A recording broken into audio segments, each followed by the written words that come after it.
Llegamos hasta la capital del departamento de Río Negro en el mejor de los estados emocionales que un comunicador profesional del turismo puede hacer.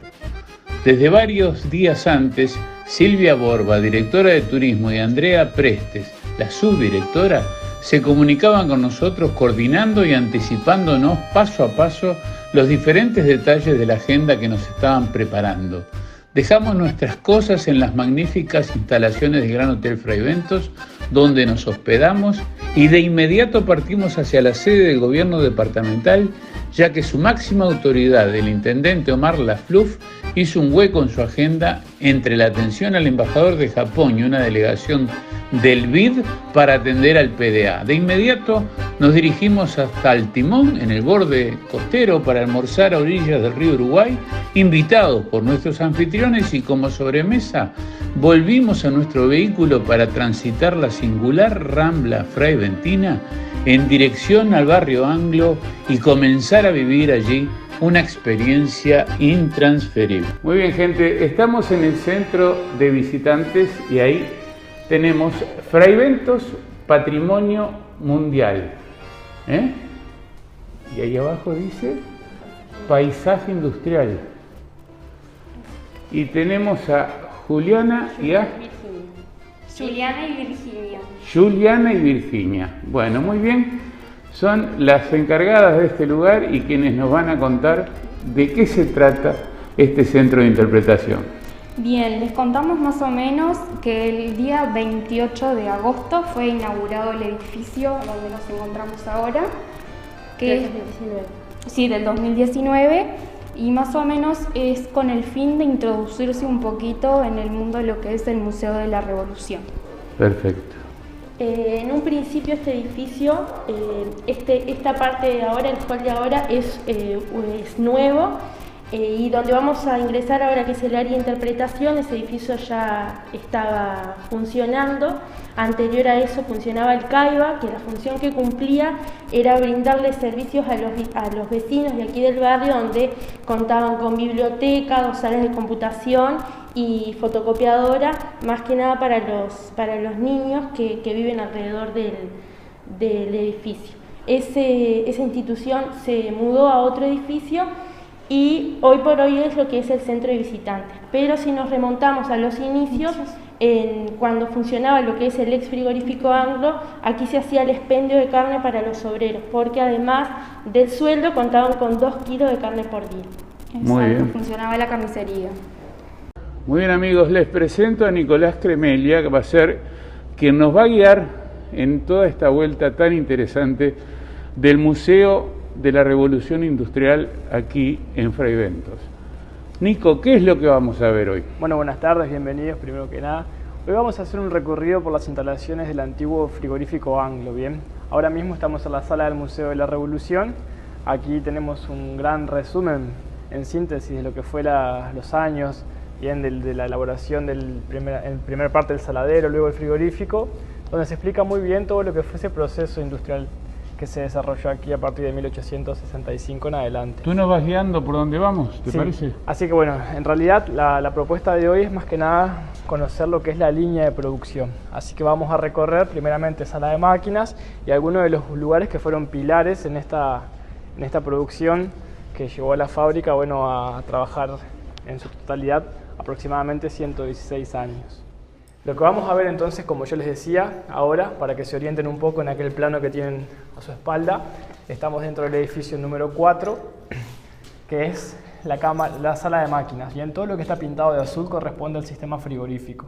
Estos edificios tuvieron su gran funcionamiento ya a partir de 1920 en adelante, cuando inicia la era de la refrigeración, disculpe.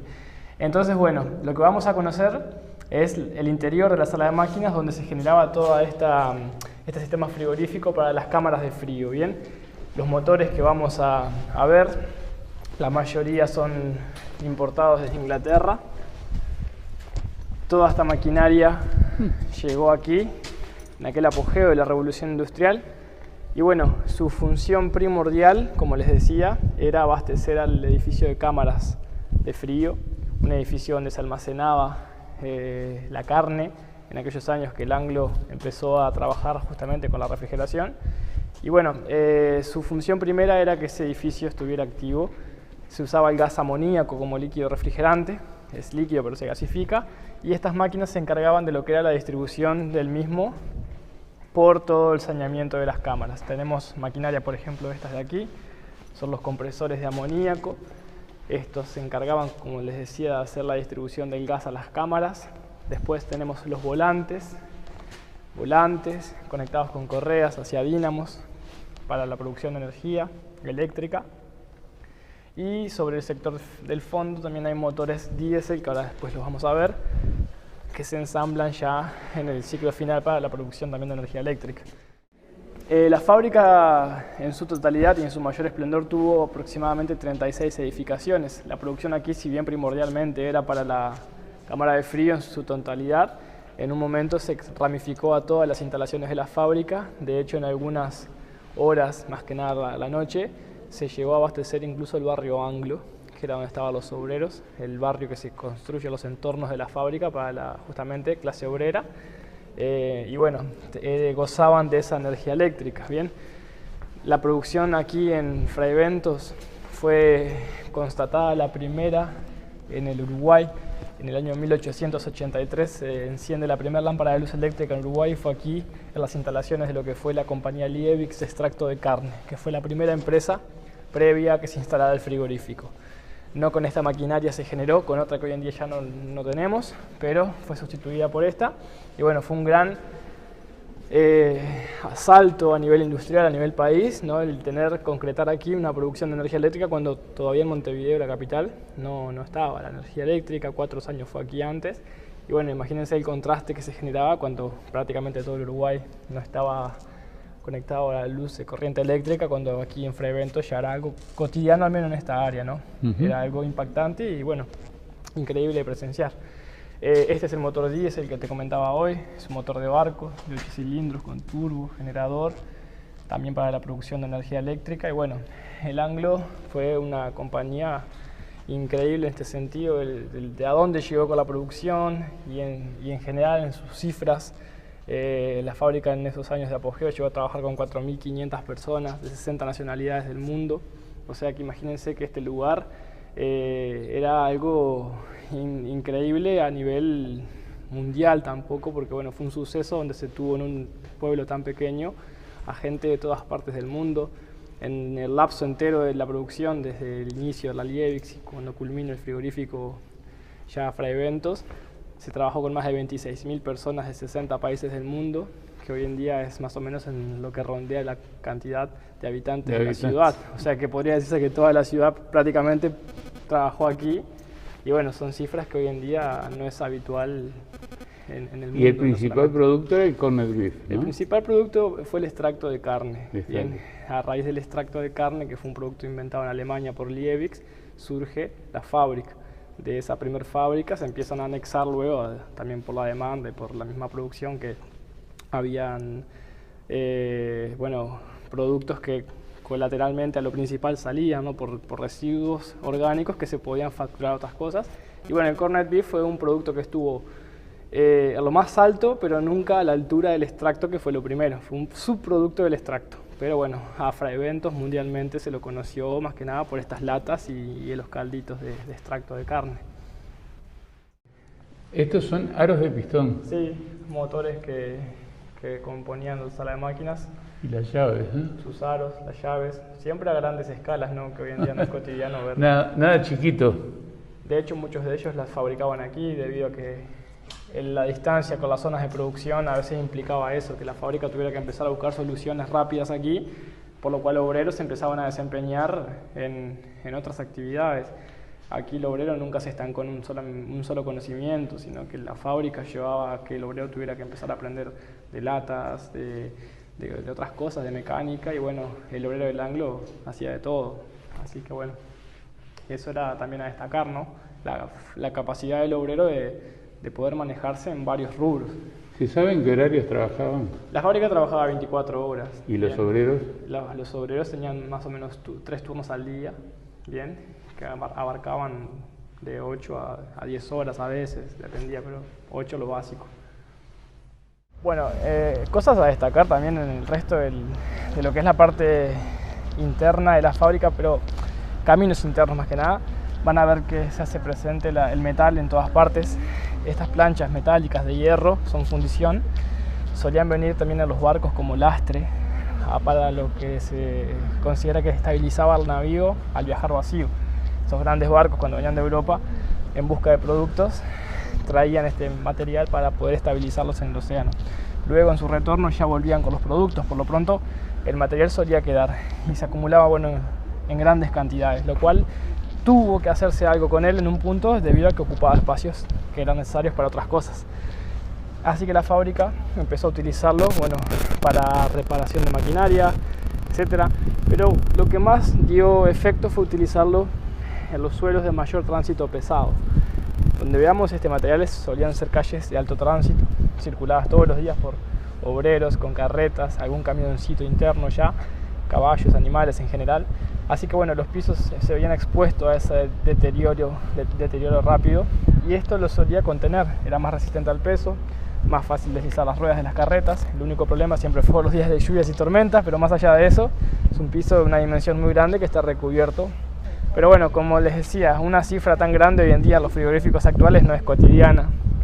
Una cifra grande en el país uruguayo está girando en el entorno de las 500 vacas. Estamos hablando de 1500 aquí, o sea que es increíble, pero siempre cabe recalcar que la fábrica estaba vinculada a una demanda de guerra, a una demanda europea, claro, pionera en el Uruguay, o sea que había muchos motivos por cual tener una cifra tan alta. Pero lo que sí destaco, para no quitar mérito al obrero, es que esta gente logró muchas veces esa cifra diaria manualmente. Hoy en día, en cambio, los frigoríficos se aplica mucha herramienta tecnológica que permite que el trabajo, si bien es manual, no tenga un desgaste físico tan grande como lo fue aquí, ¿no? Claro. Así que bueno, y como van a ver las fotos, aparecen muchas actividades, no solamente la parte de faena, sino que la parte de cueros, ¿no? De fertilizante, de grasa, enlatados. La fábrica produjo, más allá del corned beef y el extracto de carne, un aproximado de 220 subproductos, más la carne fresca que llegaba a Europa. O sea que se desenvolvían en muchos ámbitos, no solamente la lata de carne.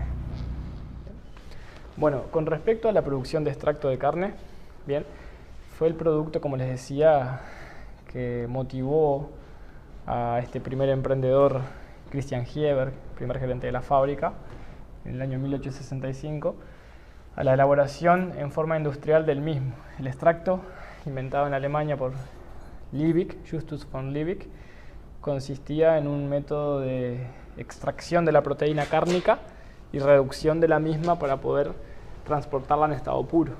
Y hoy en día yo siempre comparo mucho que lo que más se asemeja a este producto son los caldos Knorr o los caldos Maggi, bien, que somos quizás más cotidianos en el uso de ellos que el extracto mismo. Aún así se encuentra extracto de carne en el Uruguay. Y bueno, la producción se basaba en un hervor de la carne para poder quitar la proteína de la misma al caldo en el cual la hervían, y luego con ese caldo había unos procesos que eran de filtrado, bien, otro hervor y luego una evaporación del mismo. En esta compañía el primer hervor se originaba en el edificio al frente, donde estaban las ollas de hervor, hasta un punto de que la grasa de la carne que se estaba hirviendo se separaba de la misma, se removía para luego hacer algún derivado con la misma, como jabón y aceites que la fábrica producía, y luego se importaba por saneamiento hacia estas ollas de aquí. Si miramos dentro de las ollas vamos a apreciar una resistencia. Esa resistencia era la cual, una vez ingresado el caldo, empezaba a circular el vapor para poder hervirlo nuevamente. En ese hervor que se hacía, lo que se buscaba era que cualquier sólido que se haya filtrado flotase. Y una vez que flotaba se iba a remover para dejar esto limpio, y esto pasa a unos diluidores y luego, por anteúltimo, viene por saneamiento a esas máquinas que están aquí al frente. Estas máquinas de ahí, hay dos, son los filtros prensa. Y bueno, como la palabra lo dice, es un sistema de filtrado mediante presión, lo cual hacía que el líquido pasara y cualquier sólido que se haya filtrado en el líquido iba a quedar adosado a la placa, buscando siempre tener un estado más puro del líquido, del caldo.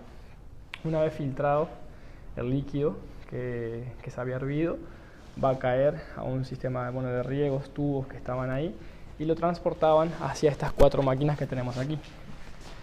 Si venimos por aquí, vamos a poder verlas mejor. Y estos son los evaporadores, la etapa final del extracto, de la producción del extracto.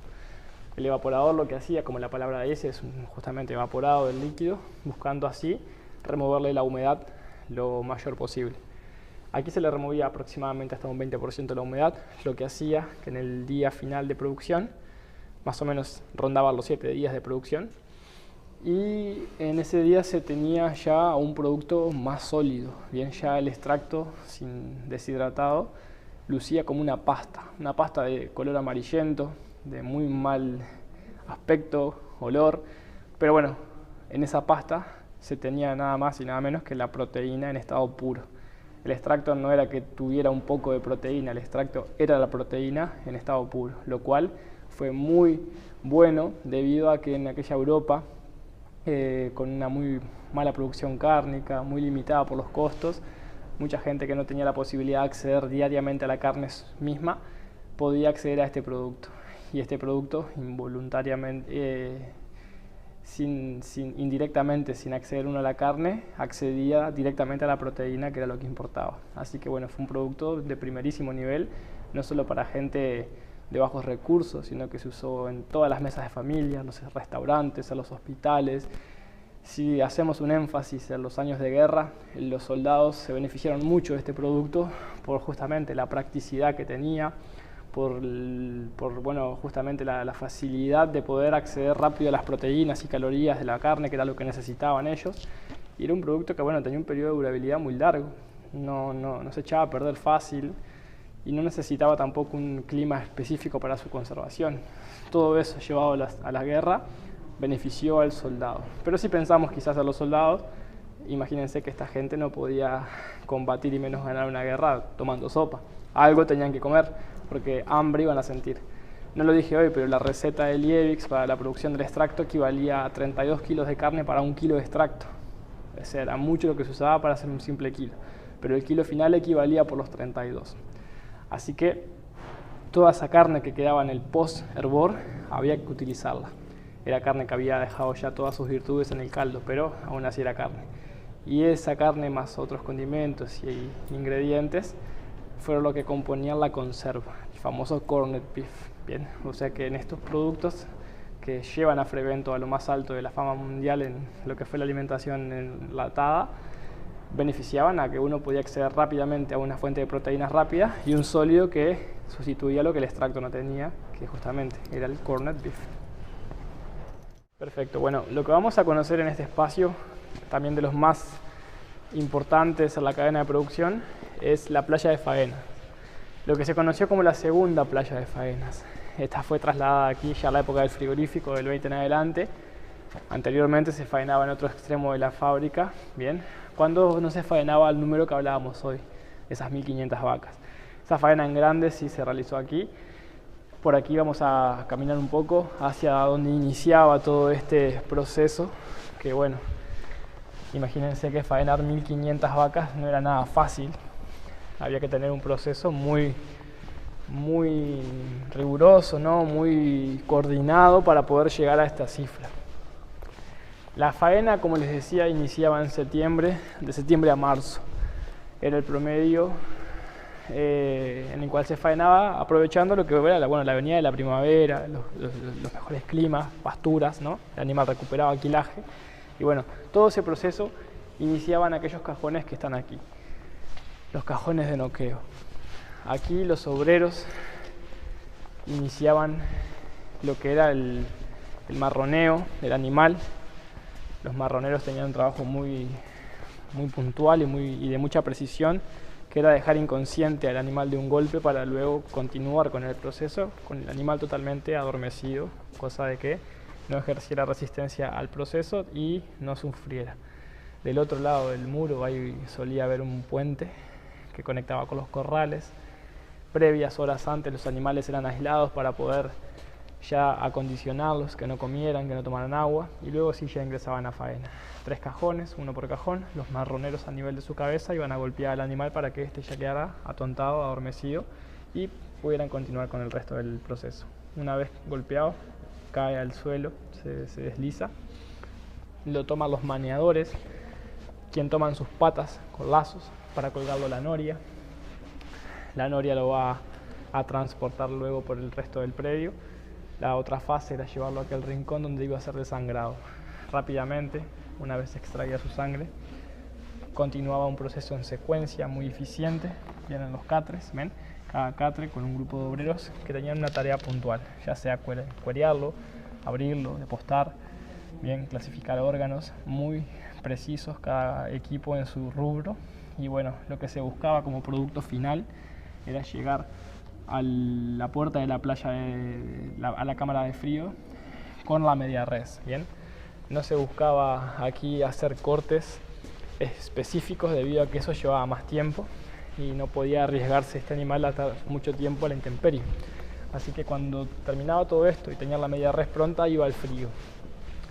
Aunque suene muy interesante y a veces hasta imposible, el proceso de faena aquí, de inicio a fin, para dejar una media res acondicionada a la cámara, llevaba de 25 a 30 minutos por vaca.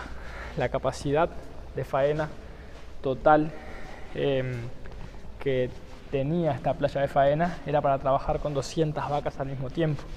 Aproximadamente 200 y pico de vacas por hora salían faenadas a la cámara de frío. Y a la jornada completa de 1500, en ocasiones 1800, superando, bueno, la cifra de faenas actuales, ¿no? Repitamos la faja de años. Precisamente de qué época estamos hablando? ¿De qué años estamos hablando de esto? De estas cifras de los años de guerra, bien, del 14 al 18, fueron las mayores producciones registradas por la demanda de la guerra, ¿no? En lo que fue el inicio de la segunda también, el 40, 45, o sea, cifras puntuales en las que la faena fue tan alta debido a la demanda mundial y por la guerra de por medio, ¿no? Claro. Por último vamos a ver el acceso a cámaras de frío. Aquí ya la última balanza hacia el pesaje final. Aquí.